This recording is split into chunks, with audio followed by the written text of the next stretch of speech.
Gravando. Vamos lá. Então, na última aula a gente viu algumas coisinhas sobre formulários, né? Então, basicamente, a última coisa que a gente viu foi alguns inputs, né? Então, a última vez que a gente viu foi checkboxes, né? Date, password, os hard buttons, né? Que formam um grupo de seleção única. Tem o input de file. E tem algumas coisinhas também, né? Tipo, esses tags são muito importantes, são muito usados, mas tem uma tag específica que ela é, de longe, assim, uma das mais usadas também, que é a div, que a gente não falou no dia, que é essa partezinha aqui, ó, divisões e containers, né? Então, hoje a gente vai aprender o que é a div, para que a gente usa e por que a gente Ó, você onde. abre um console de um site só tem isso, velho. Exatamente. Por quê? Porque a div, ela. Bom, aqui já fala, né? Ela não tem significado semântico. Ou seja, ela não diz o que tem na coisa, né? Ela não diz que elemento aquilo é. Ela basicamente ela é só um container, algo para agrupar outros elementos, né? E dá para você utilizar, ela é muito utilizada também para criar algum tipo de estilização que engloba os outros elementos que estão dentro dele, né? Então, aqui, ó, quando usar, né? Quando que a gente usa a div? Para agrupamento genérico que precisa de estilo, layout ou script. Então, quando a gente quer, eu vou tentar desenhar aqui uma página então, né? Então, imagina uma página aqui. Aí, digamos que a gente tem aqui uma barra de navegação, né? Aqui a gente tem alguns links, por exemplo, para mandar a gente para algumas páginas.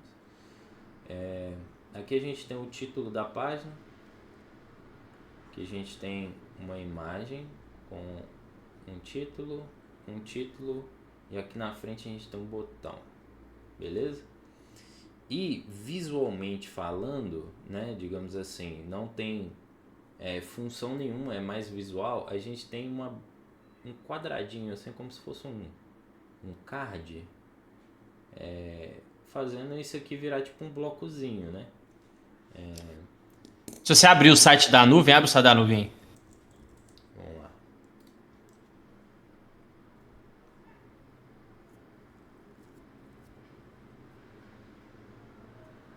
Embaixo Isso. ali, ó. Aqui, ó. Exatamente, isso mesmo. Aí embaixo aí tem mais, ó. Tá vendo? Vai descendo. Todos esses quadradinhos aí. Isso, exatamente. Isso aqui a gente faz com o div, por quê? Porque não tem interatividade, né? Nesse caso aqui tem a interatividade, mas essa interatividade que na verdade a gente chama de pseudo classe, que é quando o meu mouse passar eu vou aplicar um estilo diferente, né? Por exemplo, passei o mouse em cima aqui, ele cria uma borda maior, ele aparece o preço, né? E a interatividade em si é o botão e não em si o card, né? Mas dá pra gente inserir interatividade também.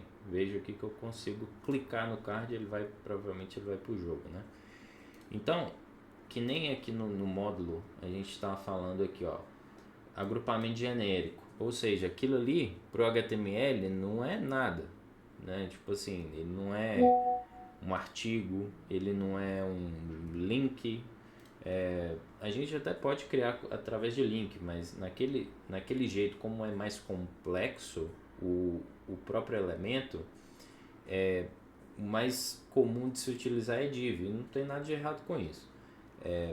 Então é quando ele precisa de estilo, layout ou script. Então dá para a gente colocar, por exemplo, ações no clique, né? No clique da div. A div também tem qualquer outro elemento mais genérico, eventos do próprio HTML. A gente vai ver isso mais para frente no JavaScript, mas o HTML ele dá alguns eventos padrões para a gente.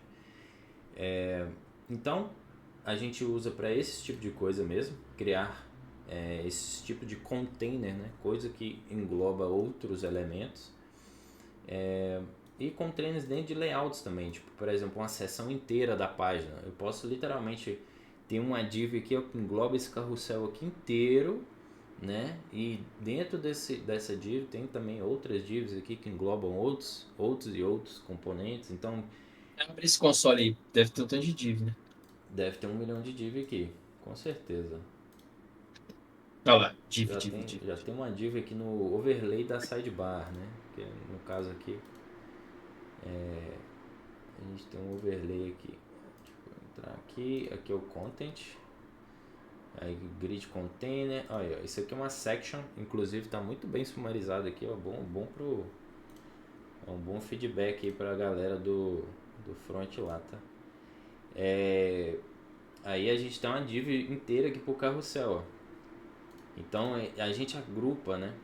A div é justamente para fazer esse tipo de agrupamento, pra você ver que é só div, galera. A maioria aqui é só div. Aí no finalzinho, quando tem uma interação, a gente tem um A, tá vendo? Então a interação é dada por tags semânticas, e quando a gente não tem nenhum tipo de interação, alguma coisa assim, quando a coisa é mais só para estilização, formatação, layout, aí a gente pode usar a div tranquilamente, né?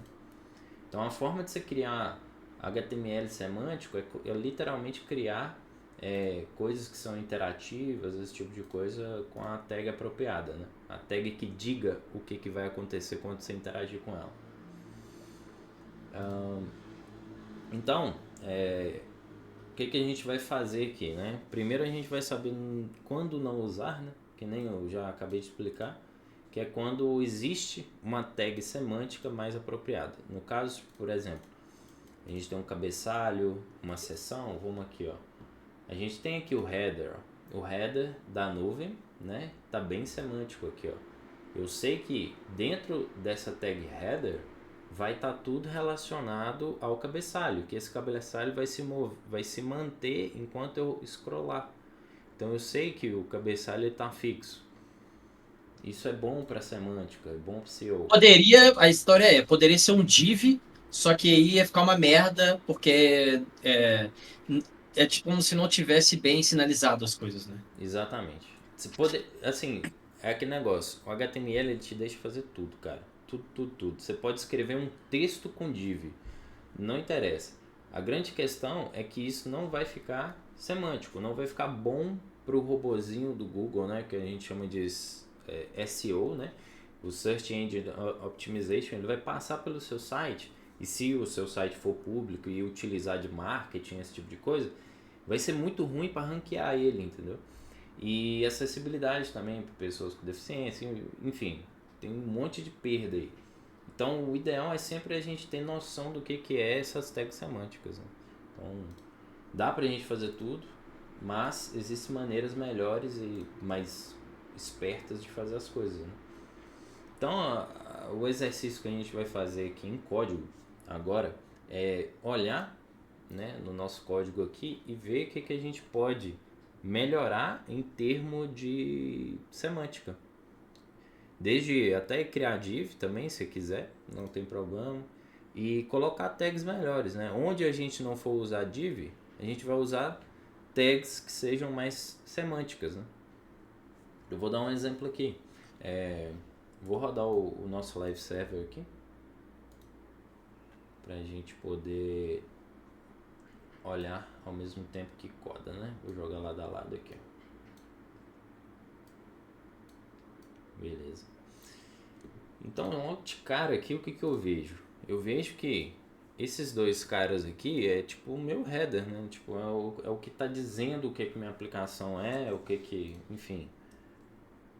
Logo de cara eu vou colocar aqui o seguinte, eu vou colocar um header, né? Igual lá na nuvem, que a gente viu, o header ele vai identificar o que é o cabeçalho.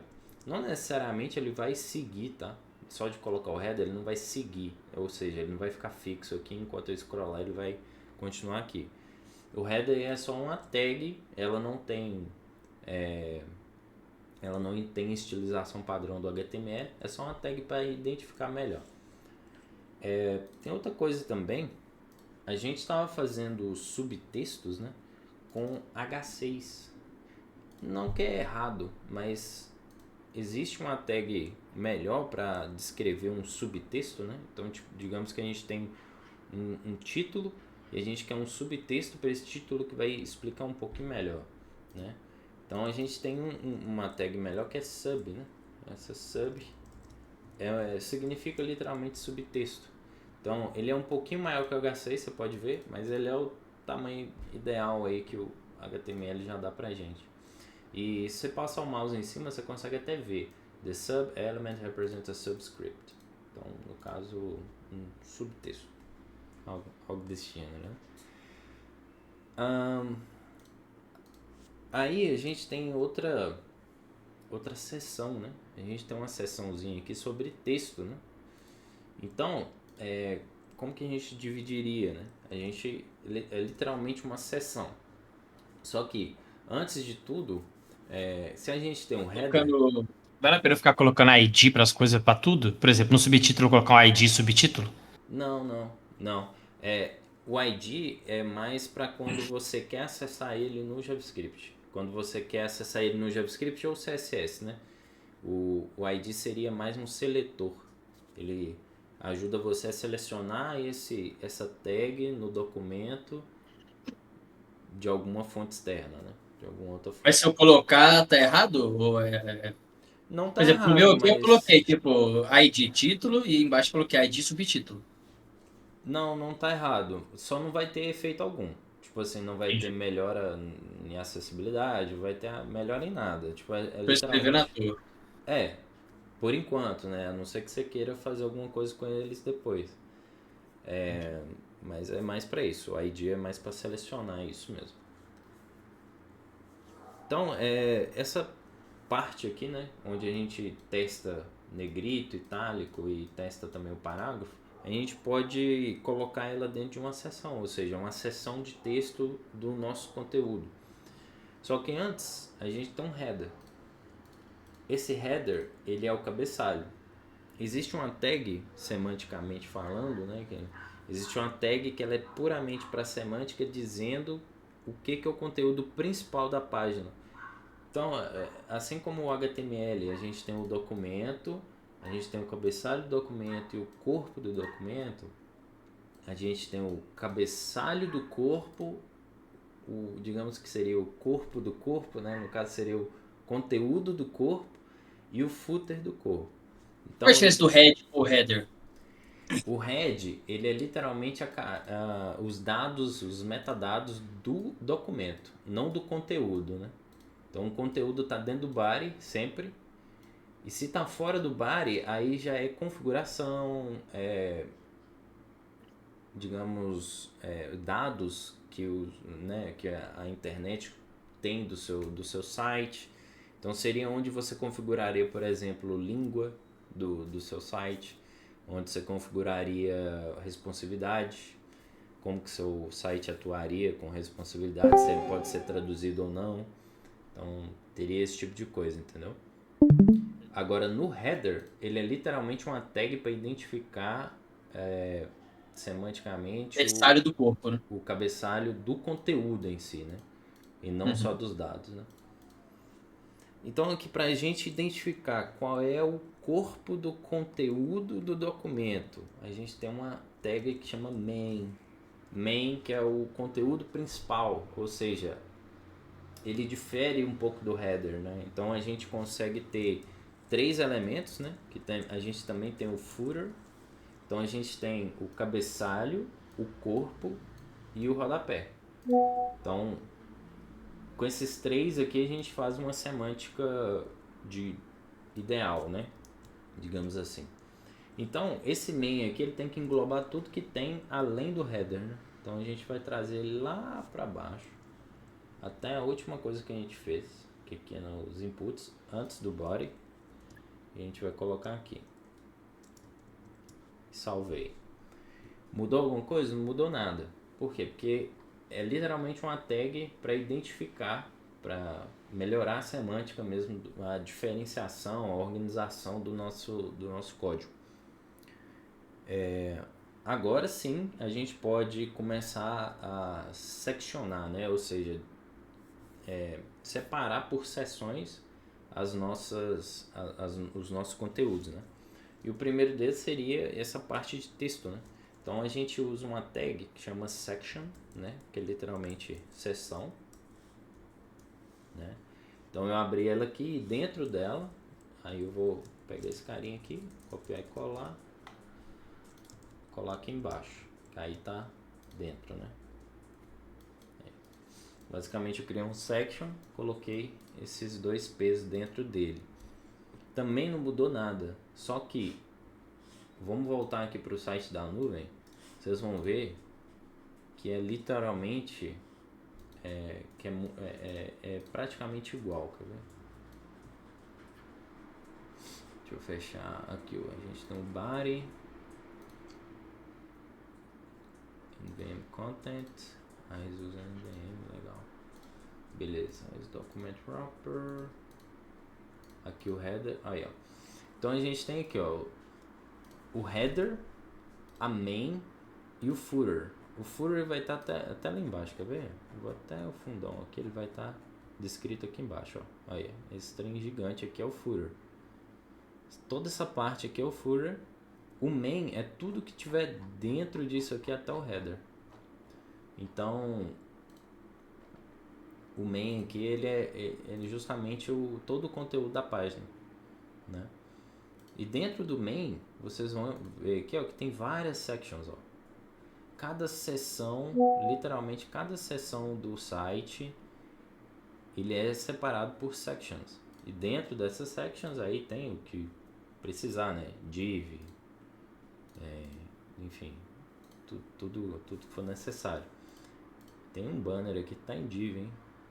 Isso aqui dá pra dar um peteleco no cara que fez, né? Mas tudo sections, ó, tá tudo certinho. E isso é ideal, ainda mais para landing pages, né, ou e-commerces assim, né, que precisam de banners e tudo mais. Então a semântica tem que ser muito boa, por quê? Porque tem que ranquear muito bem no Google, né? Então show. Vamos continuar separando aqui, ó. Agora vamos separar as listas. A gente tem as listas aqui, eu vou pôr também section. Vou colocar aqui embaixo, salvar para ele acertar para mim. Vou pôr nos links também. Aí vocês podem ir fazendo aí, não preciso fazer, eu faço um pouquinho mais rápido aqui, mas vocês podem ir fazendo o seu tempo aí. Eu vou pôr nas imagens também, né? Basicamente toda seção que a gente criou para falar de algum assunto, eu vou colocar uma section.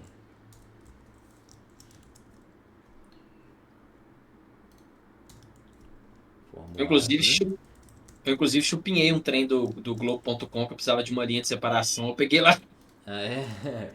no Search Console. É um HR, né? HR Class Inner Separator. O Que é HR CSS, aqui. mas funcionou. Funcionou. Pode crer. O HR significa Horizontal Line, né? Que no caso é linha horizontal. Uhum. Aí ele faz esse divisório. É legal, né? Eu chupinhei de lá. Falei, pô, tô precisando de uma divisória. Tem um... Cara, tem muita tag, velho. HTML é muita tag. Eu tô passando por cima, assim, só das mais usadas. Porque se eu for falar de cada um, a gente vai ficar um mês falando de HTML e é chato, né? Não é legal. Ô, cariteiro. Fala comigo, pai. Bom demais? Bom. Não sei se você já viu isso aí, mano. Mas uma diquinha aí. Experimenta usar o Emmet Abbreviation do VS Code. Emmet Abbreviation? Tipo, você seleciona o que você quer. Por exemplo, isso. Pode selecionar o bloco. Todo aqui. Ctrl Shift P. Emmet Abbreviation. Esse. Qual? De cima? Foi mal, peraí. Ele tá bem pequeno. O de baixo, Wrap with Abbreviation. Isso. Aí você digita, sei lá, div. Ah, legal. Pode crer, legal. Bacana. E o da hora é que dá pra você criar ele com os atributos e classes também. Tipo, você não precisa Ponto escrever alguma de. coisa. Ah, legal. Isso. Pode crer. Se Tipo, você usar a só, ID tipo. seria tipo assim? Ah, pode É. crer. Legal, Aí legal. dá pra fazer sem div também. Tipo, só colocar o ponto e escrever direto, fraga. Boa, eu não sabia disso não. Pô, legal, bacana. Uso pra caralho. Não, o VS Code é muito pica, né, velho? Tipo, depois acho que eu vou criar um módulo só de tecla de atalho aqui pra ensinar a galera, velho. Bom, colocamos todos aqui. No VS Code, você passa o mouse do lado aqui, ó. Tá vendo aqui a contagem de linhas, né? Você passa o mouse aqui do lado, dá pra ver uma setinha, né? Essa setinha, se você clicar, ela colapsa, né? Ela colapsa aqui o código para ficar um pouco mais fácil, né? Menor. Ele mantém as linhas, mas fica um pouco melhor de enxergar, né? Aí você pode abrir, fechar, fica mais tranquilo. Beleza? Então, assim, de semântica que a gente pode colocar por enquanto, de melhoria de semântica, acho que é isso.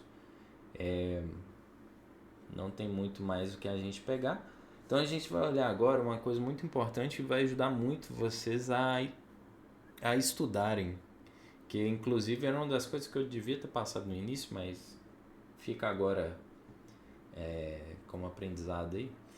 Que é os comentários. Basicamente, cara, comentário é muito útil. Eu uso todo dia, basicamente. E para que serve um comentário no código, né? O comentário, ele serve para você fazer anotações, né? Fazer anotações que não vão sair no código. Então você pode anotar coisas no seu código e ele não vai rodar, ele não vai ir pro resultado final. Então, por exemplo, né? A gente aprendeu que o header, ele é uma tag que define a semântica de um cabeçalho. Então, eu vou colocar um comentário aqui para explicar isso, né? E como que a gente escreve um comentário, né? A gente vai abrir como se fosse uma tag, pôr um ponto de exclamação e dois tracinhos, assim, ó, tipo dois hífens. E para fechar, dois hífens e o fecha tag aqui, né? Aí ele abriu esse carinha aqui, ó. Se a gente escrever por alto, vai estar mais ou menos assim. Aí, entre as duas, os dois hífens, né, que a gente coloca o conteúdo do comentário. Nesse caso, aqui o header define a semântica de um cabeçalho. Pra que você faz essa porra? Isso pra, literalmente, ó, quando eu salvei, ele não foi pra lá. Isso é pra você literalmente entender seu código. Então, tipo assim, às vezes você precisa colocar um comentário. Você coloca um comentário aqui para poder entender o que aquela parte daquele código está fazendo, entendeu? Então, por exemplo, Mas isso aparece no Search Console? Se o cara inspecionar seu site? se o cara inspecionar, vai aparecer aqui, né? Dessa forma aqui. Aqui, ó. Aparece, né? Tá vendo? Uhum. O que acontece? Hoje, por exemplo, lá na frente a gente vai aprender React, né? O que acontece? O React e várias outras frameworks, eles utilizam um negócio que chama bundler. O bundler, ele remove os comentários, ele minifica o código ficou bem mais enxuto, menor, utilizando 1 milhão de estratégias aí. E ele tira também os comentários. Então o comentário ele só vai ficar pro dev mesmo, entendeu? No resultado Sim. final ele nem vai. Mas nesse caso aqui vai porque a gente não está usando um bundler, né? Então, sim, vai para o resultado final por enquanto. Então é mais para assim, por exemplo, você quer estudar, beleza, pô, vamos aqui, né? Eu tô falando aqui e no momento que você tá escrevendo o código, às vezes mais para frente você pode esquecer o que essa parte faz, né? Então aqui a gente pode definir as coisas, né? Tipo, por exemplo, texto e fonte, né? Aí você pode separar as seções e aí você pode até fechar o código aqui, você já vai saber que essa seção aqui é relacionada a texto e fonte, né? Tem uma coisa legal também do comentário, se a gente criar um aqui, tudo que tiver literalmente dentro ou englobado por essas tags de comentário vai virar um comentário. Então, por exemplo, se eu coloco aqui e aí eu dou um espaço, aqui 2, 3, 4, 5. Enquanto essa tag estiver seguindo, ou seja, tudo que estiver dentro aqui, não interessa se eu pular uma linha ou não, ele sempre vai ser um comentário, tudo que estiver dentro disso aqui. Então eu poderia simplesmente chegar aqui também, pegar esse fechamento aqui, ó, do coisa e colocar aqui embaixo. Eu comentei todo esse código. Esse código agora não vai existir, ó. As listas vão sair. Saiu dali, né? Então eu consigo comentar todo um código fazendo isso também. Isso é útil para, sei lá, você quer testar, remover uma parte do código também. É bom também. Eu uso comentário praticamente todos os dias, né? É muito útil para quando você quer passar o entendimento de um código que está complexo para outro programador, principalmente, né? Porque a gente nunca coda sozinho na empresa, né? A gente sempre coda para os outros. Então, eu vou colocar uns comentários aqui em cada sessão, só para ficar mais simples. Imagens. Essa aqui deve ser formulário, tabelas. E aí vocês avaliem se vocês querem comentar ou não. Mas fica aí, é bom saber que existe comentário, tá? No HTML. É útil, né? É útil, eu acho útil. Não é obrigatório, mas é importante saber que existe. Beleza, tudo comentadinho então. Show? Agora, bom, falamos já das tags semânticas, né? Então isso é interessante. Vou falar um pouquinho só agora, um pouquinho mais sobre o DevTools, tá? Que é o inspetor, né? Que a gente olhou aqui na nuvem, por exemplo, né? Ensinar um pouquinho mais sobre ele, né? Porque aqui a gente tem uma visão de cima do que é o HTML da página da nuvem, né? Então vocês podem ver aqui que tem tudo que a gente tem, porém muito mais complexo, né? Cheio de atributos, né? Na tag body aqui, por exemplo, tá cheio de atributos, cheio de coisa diferente assim, né? Mas no final das contas é tudo HTML, né? Então a gente vai entender aqui, a gente vai entender essa ferramenta, né? O que é um inspetor, o que ele pode ajudar a gente, porque ele é a melhor forma, até onde eu sei, é a melhor forma de debugar código. Então se seu código bugou, está fazendo alguma coisa que você não esperava, o inspetor é o lugar para você fazer isso. O DevTools, né? Eu chamo de inspetor, mas o nome certo seria DevTools.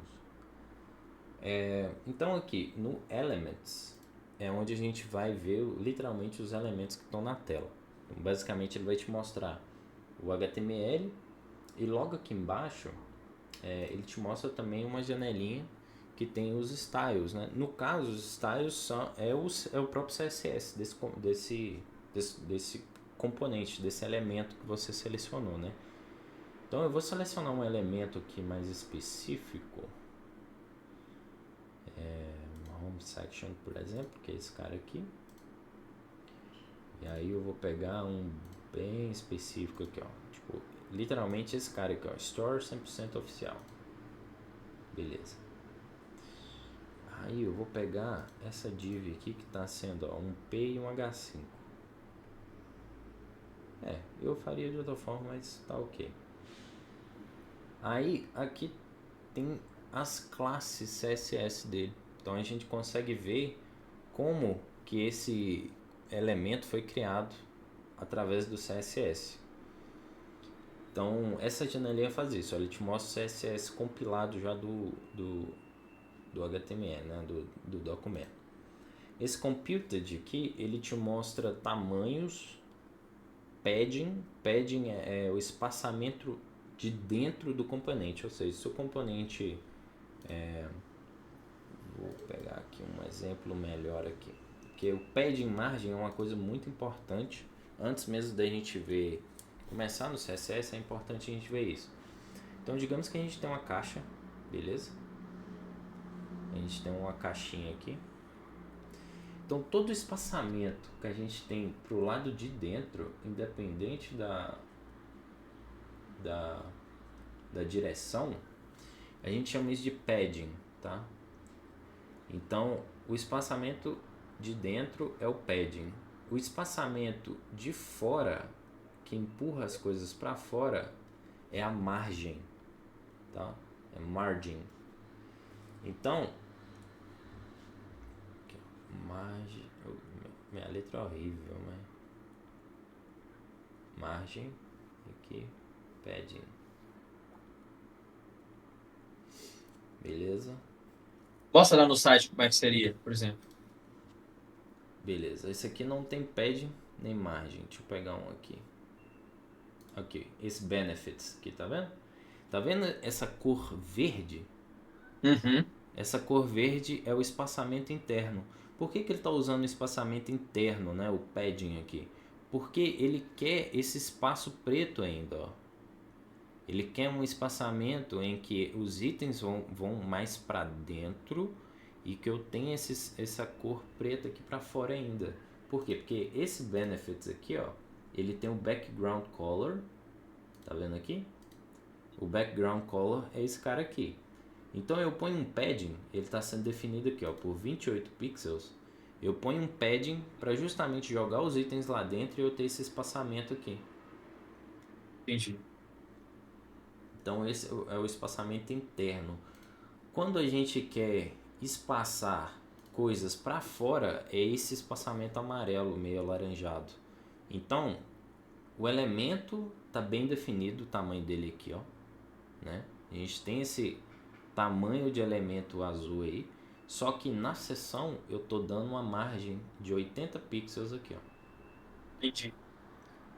Então eu tô dando essa margem para cima, né? Então eu tô empurrando as coisas, o tamanho do meu objeto tá bem definido, é desse tamanho aqui, só que eu tô empurrando tudo para lá. Todos os outros elementos que tiverem, ele vai empurrar, vai jogar para lá, para não ocupar esse espaço. Beleza? Isso é o DevTools, né? Show. Então o Computed ele mostra isso pra gente, ele mostra as propriedades que estão computadas. Então dá pra gente ver aqui, ó, no Computed, mesmo sem olhar o CSS, a gente consegue ver que ele mostra valores aqui, ó. Então na margem ele está mostrando que é 80 em cima e 80 embaixo, zero dos dois lados. Então top e bottom, né, a gente sempre fala em inglês, top e bottom tem 80 de valor. Só que tem um carinha aqui, ó, que até agora não apareceu, que é o border. O border, ele é um entremeio desses dois. Então, digamos que eu tenho uma bordinha aqui que ela é um pouco mais grossa nesse lado de cá, ó. Então esse border, ele também ocupa espaço. E às vezes ele pode ocupar até 10 pixels, por exemplo, né? Ele pode ocupar uma quantidade boa de pixels. E isso atrapalha a gente no layout, por quê? Porque esses 10 pixels podem quebrar a nossa lógica. Tipo assim, tá tudo muito bem diagramado, só que a borda desse cara aqui eu não calculei, acabou que quebrou, entendeu? Tipo, a borda ela tem que ser levada em consideração quando a gente tá mexendo com espaçamento. E a gente tem que lembrar que ela está sempre entre a margem de fora e o espaçamento de dentro. Então ele impacta os dois ao mesmo tempo. Quando a gente tem problemas com espaçamento de borda, é muito importante a gente se ligar nisso aqui. Agora vamos para o layout. Cara, na verdade, o layout ele só mostra pra gente onde existem grids, tá? E Flexbox também, né? Então ele vai mostrar pra gente. Isso aqui são conceitos um pouco mais avançados. A gente vê isso lá mais pra frente um pouco no CSS.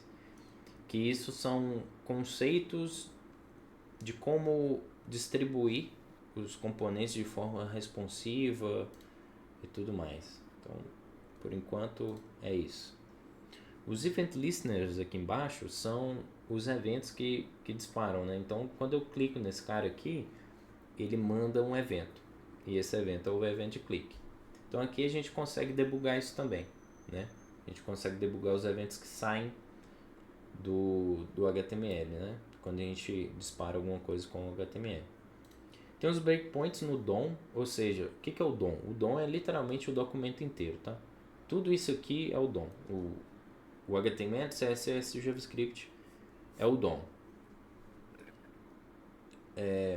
Então, quando a gente coloca um breakpoint ou alguma coisa assim no DOM, ele... Basicamente, quando ocorre alguma coisa, algum evento num nódulo, né, num elemento, ele vai disparar, ele vai parar a execução naquele momento. Então, por exemplo, a gente está aqui, né, está utilizando aqui o site da nuvem.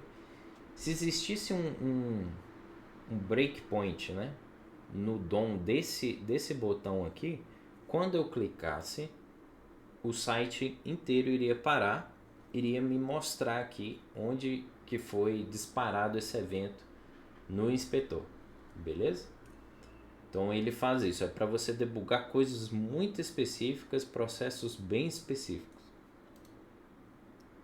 Propriedades, aí já é basicamente um grande apanhado de conteúdo, né? Basicamente ele pega aqui todos os atributos que estão sendo usados desse elemento que está selecionado aqui em cima, né?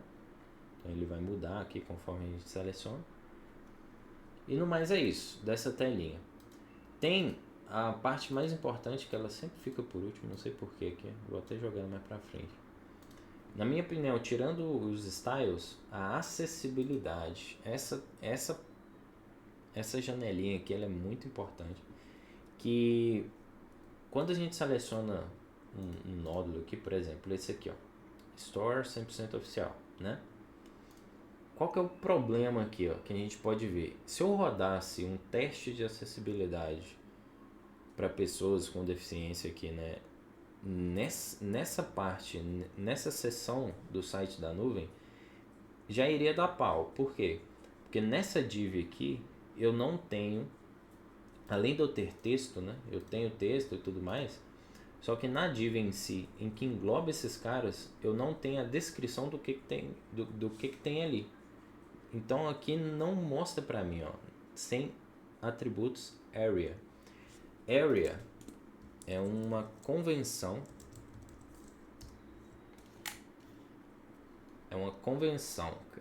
Accessible Rich Internet Applications.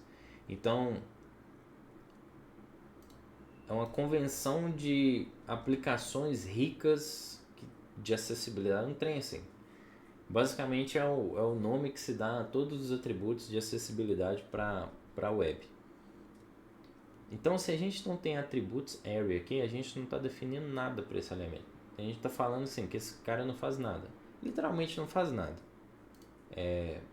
Por quê? Porque ele é só texto.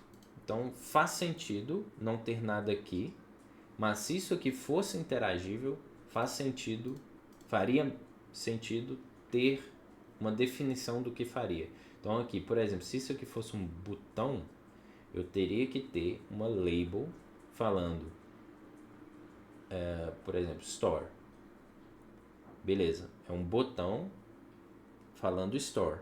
Só que no botão, no atributo Area, eu deveria colocar a explicação do que vai acontecer se eu clicar.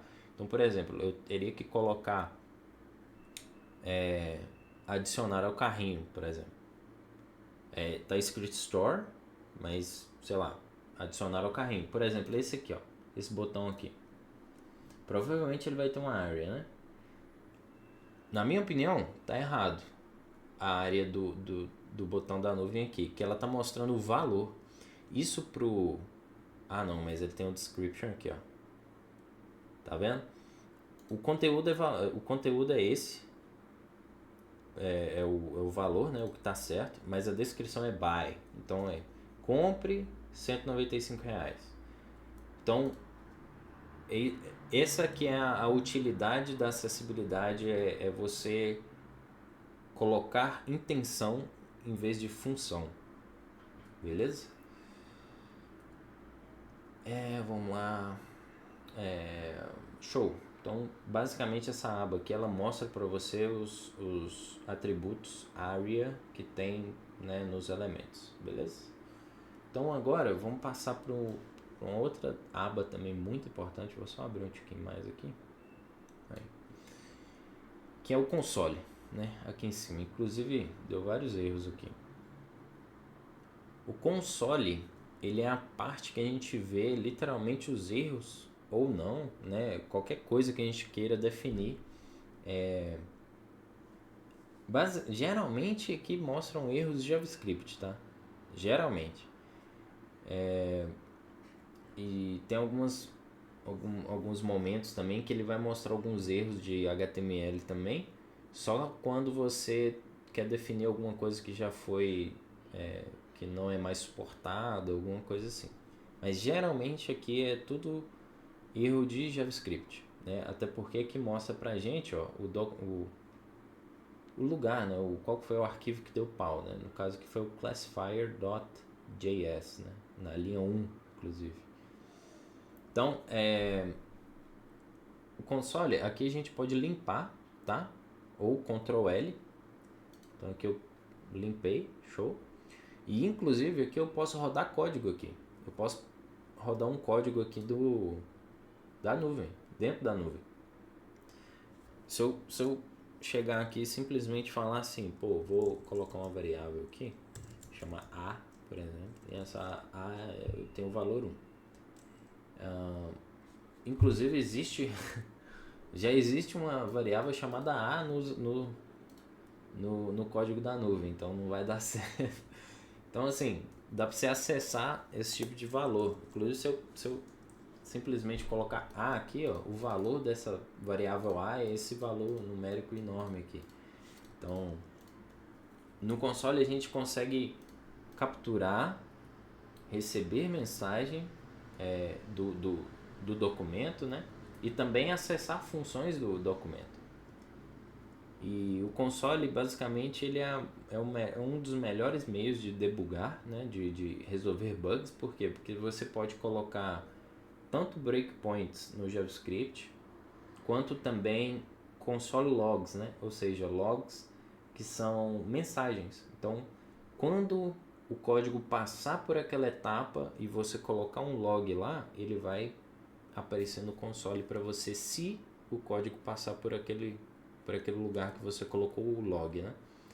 Então é legal para você testar fluxo de processo, né? Se a sua função está funcionando também, né? Geralmente.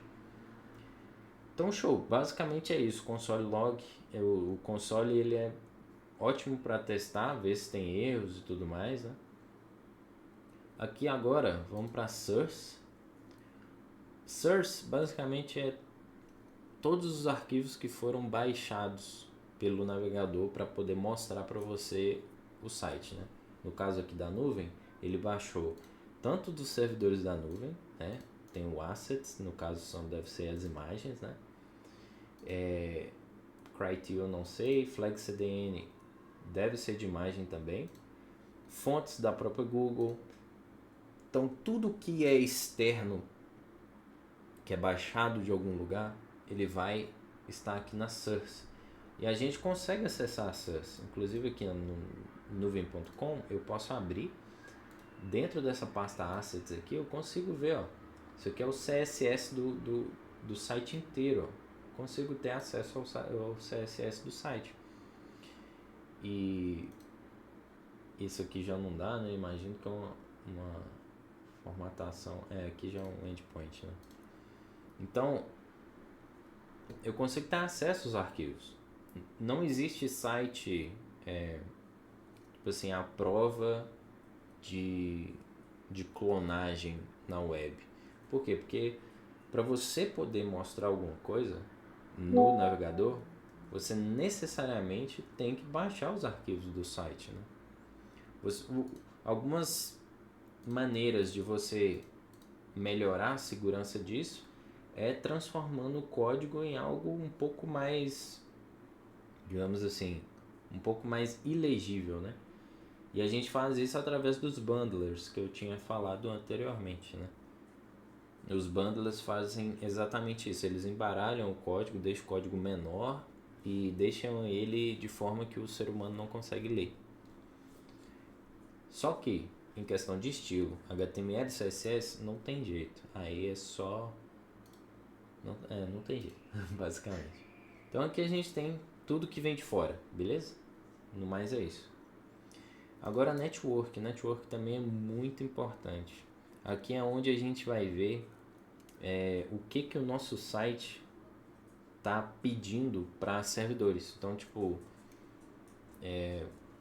digamos que a gente tivesse uma API, né? Digamos assim, que o nosso site ele integra com o WhatsApp. E aí a gente tem, digamos aqui, né? Vou fazer por aqui no SolidRaw aqui. Selecionar é mais fácil, né? Então, digamos assim, a gente tem um input aqui de texto, que a gente digita o texto aqui, a mensagem, né? Digamos assim. E a gente tem um botão que envia. Ele envia. No nosso site, isso pra gente aqui, a gente vai ir lá no WhatsApp, certo? A gente vai lá no WhatsApp. Não sei fazer o símbolo do WhatsApp, mas foda-se. Aqui. A gente vai lá no WhatsApp. API. A gente vai lá na API, ou seja, a gente vai bater lá no servidor do WhatsApp e falar assim, cara, preciso mandar uma mensagem para esse cara aqui, ó, para esse número, né? Então a gente teria que ter outro input aqui, né? Esqueci. Então é o número e a mensagem. Número, passei o número do cara e essa é a mensagem que eu quero enviar para ele. Quando o usuário clicar no botão envia, eu vou bater lá nas portas lá do servidor do WhatsApp e falar assim, cara, eu preciso enviar uma mensagem para esse número aqui com essa mensagem. E aí, o WhatsApp ele vai retornar para o nosso site, se pode ou não, né? Digamos assim, se pode, ele já vai retornar um ok, né? Mandou a mensagem, show. Se não pode, aí ele geralmente a gente tem uma lista de erros possíveis, né? Mas geralmente são códigos, né? Esses códigos aí a gente pode entrar mais a fundo depois, mas eles são a partir do 400 até o 500, né? Então, de 400 a 500 são só códigos relacionados a erros. Então, digamos que deu ok. O que vai aparecer pra gente no inspetor? Vai aparecer o caminho que a gente mandou. Então, que é o caminho que é literalmente o caminho até a API do WhatsApp. Então, por exemplo, aqui, track. Aqui, ó, nesse track a gente consegue ver. Eu vou aumentar um tiquinho aqui para vocês. Aí. A gente consegue ver que o request URL, né, URL, que é a URL de requisição, ou seja, o site fez uma requisição para esse caminho aqui, ó, HTTPS, nuvem, no RQS, não sei o que, data plane, root stack, tarará, track no final, né? E ele retornou um 200 ok, que é o resultado que deu certo, sucesso. E aí, o que acontece? Isso retornou uns dados para o site e o site fez alguma coisa com isso. Então, isso aqui é uma request, ou seja, o nosso site pediu algo para a API externa da nuvem e ela teve uma resposta, que é ok. Show, só isso. Por quê? Porque provavelmente isso aqui é um tipo de envio, por ser post, né? Ele só enviou e não precisa de resposta, então ele só deu um ok, falou que deu tudo certo. Então, isso é o tipo de coisa que a gente costuma debugar usando a tab Network. Por quê? Porque a resposta, se tiver sido um erro, a resposta ela pode dar a solução pra gente, né? Falar, pô, deu erro naquele campo ali, né? Por isso que não deu. Aí, às vezes até o código que deu aqui de erro, 401, 400, 404, né? Que é o famoso not found, né? Que não foi encontrado, que é o caminho aqui tá errado, né? Então, assim, utilizando essas ferramentas a gente consegue resolver problemas de uma maneira muito mais fácil, né? Aqui, inclusive, o Best Sellers, por exemplo, ele tentou, ele requisitou, né? Fez um GET. Aí o GET é um tipo de requisição que retorna dados pro front-end mesmo. Aí a gente tem que tratar esses dados. Ele retornou um OK, porém aqui na resposta, ó, ele retornou pra gente o HTML que deveria ser mostrado, né? Porque provavelmente aqui na nuvem eles trabalham assim, né? É uma landing page que muda sempre, então eles têm que fazer através de APIs assim, trazer HTML para a página e mostrar esse HTML na página. É muito comum isso existir. Então ele retornou HTML e eles injetaram essa resposta no HTML. Então, esse tipo de... Bom, basicamente isso é um tipo de isso é conexão com API, né? Eles foram aqui nos servidores e requisitaram isso aqui. Show? Alguma dúvida sobre isso? É meio complicadinho ainda. Tá aí. Tá indo, né? Bom, aqui é a performance, né? Performance é muito importante também. O Google ele dá essa ferramenta pra gente que é para literalmente testar a performance do site. Isso, todas essas métricas aqui, inclusive até que tá bom, tá? Tem uns vermelhinhos aqui, mas não é tão importante não. Esses indicadores, eles dão pra gente o tempo que leva pro usuário perceber que a página está sendo carregada e o tempo que leva também pro conteúdo ser mostrado na tela, né? Então, assim, 16 ms é instantâneo, tá bom demais. Agora, quase 7 segundos para mostrar algo na tela é grande. É um tempo muito grande. Então, isso aqui... Eu acho que você tá usando VPN, né, não? Você tá acessando o site US aí. Ah, é verdade.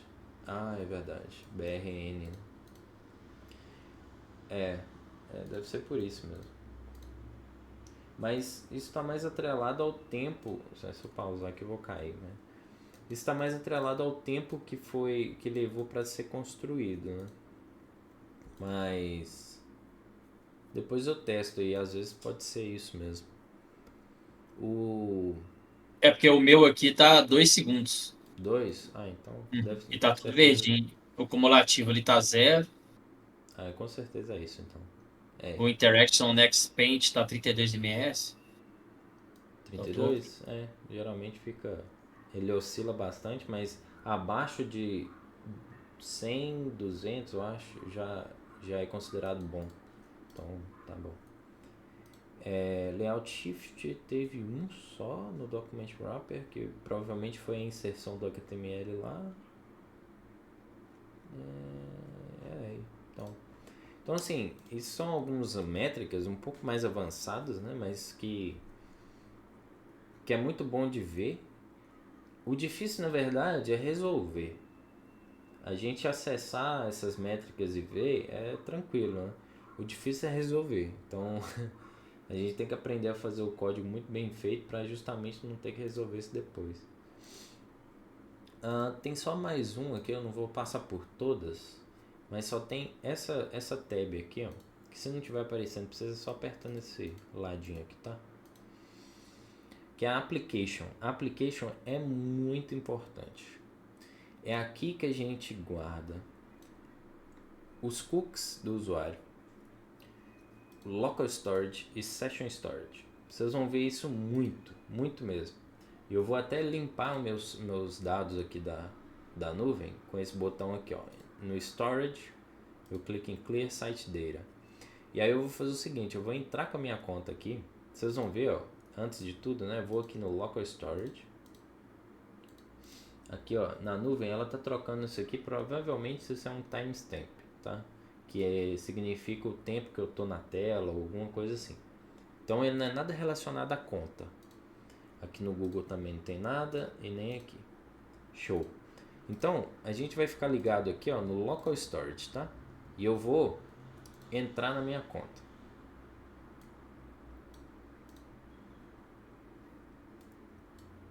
Vamos lá.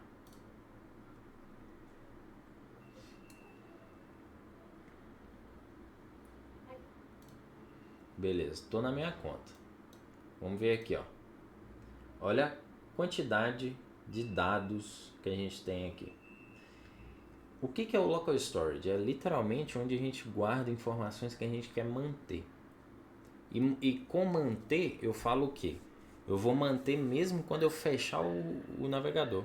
Quando eu fechar a aba, eu vou manter esses dados aí. Então é como se fosse um banco de dados local mesmo. Um banco de dados do navegador, do seu PC. Agora, claro que se eu entrar na minha conta aqui e ir ali para o outro PC e abrir o site da nuvem, é claro que eu não vou estar logado lá. O Local Storage é literalmente na máquina. Então ele guarda na máquina. Beleza?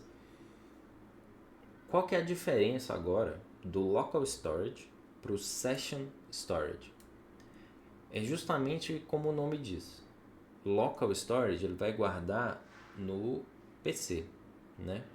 Então ele vai guardar ali no navegador, no cache, né? No entremeio ali do computador, nos arquivos temporários. O Session Storage ele é um tipo de armazenamento por sessão. Então no momento em que eu fechar a aba do navegador, eu posso até deixar ela aberta, tá show. Mas no momento que eu fechar essa aba, todos aqueles dados vão ser perdidos. Então ele é ótimo para quando você quer criar algum acesso único, né? Por usuário, é um acesso único de usuário. E o Local Storage é melhor para quando você quer logar na conta, mas você já tem estratégias de deslogar o cara quando ele ficou muito tempo offline, né? Algumas coisas assim. Então, o Local Storage é onde a gente guarda as credenciais mesmo. Aqui eles têm meus dados sobre qual país eu sou, country, né? Quando eu criei minha conta, foi em 2021. A quantidade de drops, né, que eu tenho, que isso aqui é a moedinha da nuvem, né? Meu e-mail, meu IP, ó. Eles têm até meu IP do meu PC. Isso aqui é perigoso, hein? Vou ter que cortar isso do vídeo, hein? Cacete. Porra. Nossa, eu já gastei isso tudo aqui na nuvem. 1.300. Vai ter que cortar isso do vídeo também. Caralho. Fodeu, hein? Fudeu. Vai ter muita informação perigosa aqui, menino. Rapaz, eu vou olha. parar de descer aí, né? Isso fodeu, hein? Vou chamar Obrigado LGPD aí. pra nuvem, que o trem tá feio. Legal aqui também, ó, que tem os cart items, né? Cart items que é basicamente o carrinho, né? Se eu selecionar uns joguinhos aqui, ele deve aparecer aqui, ó. Se eu colocar aqui, ó. Coloquei no meu carrinho. Olha lá, ó. Cart item. Ele guarda tipo um ID, né? Um ID do item. É isso. Então, basicamente, é assim que funciona, né? O Local Storage. A gente guarda esse tipo de informação simples, né? Informação que a gente quer manter, inclusive quando fechar o coisa. Os cookies, ele é um pouco mais complicado. Os cookies, eles guardam algumas coisas Vou te falar que eu nunca trabalhei muito com cookies, tá? Não... Por exemplo, CRF token, que é um tipo de token para segurança de comunicação entre API, pô, um monte de coisa aqui, né? Então, tem muitos dados aqui que são estranhos, até para mim. Então, não vamos aprofundar muito nos cookies, porque é um tipo de coisa que a gente realmente não mexe muito. Mexe algumas vezes, mas não muito. Então, é um tipo de conteúdo que a gente pode ver, tipo assim, separadamente, né? Não é algo que digamos assim, um júnior não precisaria saber, na minha opinião. Então, show. Isso é tudo pro inspetor. Vocês têm alguma dúvida relacionada? Eu acho que deu pra entender o que cada coisa faz. Sim. Mas, bacana. Então, show. Até olhando do banco aqui pra ver se tava aparecendo alguma coisa que não deveria aqui. Boa. Não, vou ter que usar o YouTube lá pra poder, como é que chama, dar o Nem, blur lá. nem sobe, nem sobe. Não, dá pra subir, só que eu consigo, tem uma ferramentinha nova do YouTube lá que dá pra dar um blur numa parte específica, sabe? Aí tá suave. Então, guys, vamos entrar aqui. Bom, a gente tá quase passando da hora da coisa, mas hoje eu não tenho jiu-jitsu, então a gente pode pegar aqui pelo menos a introdução ao CSS, que aí pelo Você não menos quer fazer isso quando eu estiver com a galera aqui, não? Pouca gente hoje. melhor, né? Tá bom. Acho que Tá é. certo. Porque CSS, né, é importante. CSS. E, bom, a gente vai ter amanhã e depois, né? Quinta e sexta. Uhum. Então, show. A gente pega bastante coisa aí. Vai ficar massa. Bom que o Ixi. CSS é muito importante, cara. Nossa senhora. Deixa esse trem bonitinho aqui agora. Bora. Amém. Massa. É isso, família. Então é isso, guys. Valeu demais.